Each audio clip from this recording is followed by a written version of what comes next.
So, good afternoon to everyone. Okay. Now, this afternoon, we are going, or I am going to discuss to you some skills that you need to learn for assessment. So, as member of the medical team sa ating search or student emergency response group, you need to master this. That's why, although this was emphasized already during, or this was taught to you already during your training, I would like to make a review discussion or class with this para you will know or para ma-master mo it. Kailangan natin siya. So before anything else, I would like to ask Althea to lead the prayer.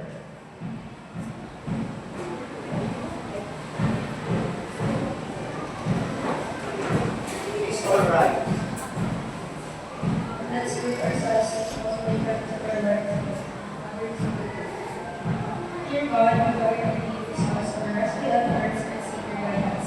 Please bless our meeting with wisdom and clarity as we find ways to follow closely. May our discussions be productive and our actions be effective in saving lives. Grant us compassion, courage, and strength as we work together to make a difference. Name of the Father, Son, and Holy Spirit. Thank you very much, Althea. Now, before anything else, I would like to check some attendance.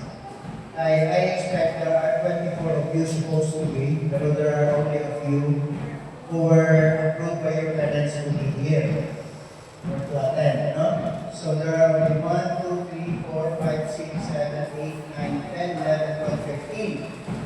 That means out of 24, almost half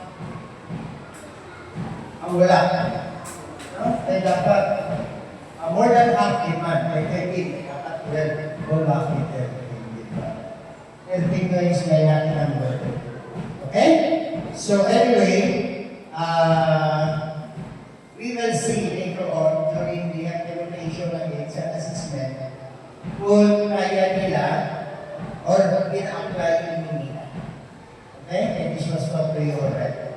Now, before anything else also, I would like to set rules sa klase. I always do this in all my classes. Okay? So, I always make this class or observe this classroom rules. Number 1, always raise your hands or raise your hand if you have some question or you want to answer a question. Okay? Number 2, whenever I raise my hand and start the lecture, it means na nagkakaroon na sa inyo. Number 3, always respect the opinion of others. Ay, okay. So, nagbugang 2, 13, 14, 15 na na. Okay? Respect the opinion of others by listening and just sharing your idea if it is your time. Okay? Hindi ka maglalisa yung susunod. Pwede ba tayo argue with these ideas? Pero, wala na tayo. Okay? Now, whenever I raise my hand to stop the lecture, it means you are noisy. Sorry, nagawa na lang siya. If you want to go to the CR, we always use the C sign.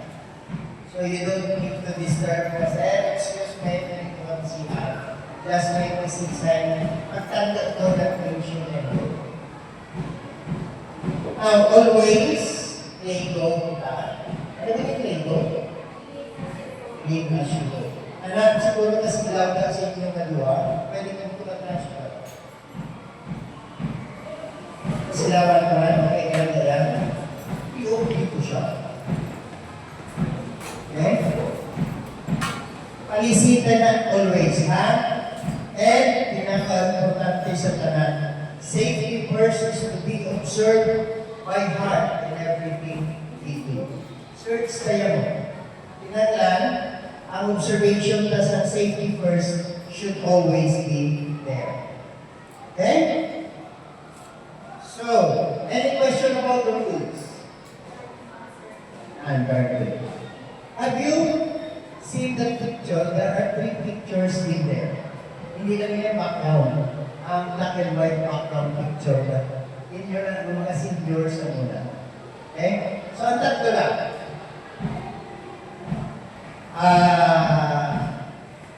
Please observe. Look at the three pictures. And then, tell us about the picture. And you tell me kung ano ang inyong nakitaan pati sa picture and share it or share your idea to the class. What have you observed sa picture? Anybody? Okay, very good. You are, everybody? Okay, Yasmin. I observe sir, there is a man whose head is hurting. Sweating. Okay? So, ang na-observe mo. Any more? I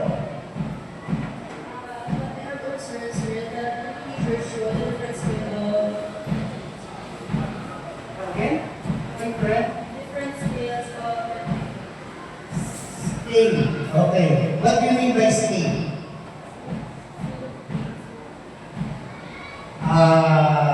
On scale of pain, you mean the degree of pain also. Okay. Subok, ang kalatsakan mo. Sige, nagkautan ka rin ng pain. Okay, any more?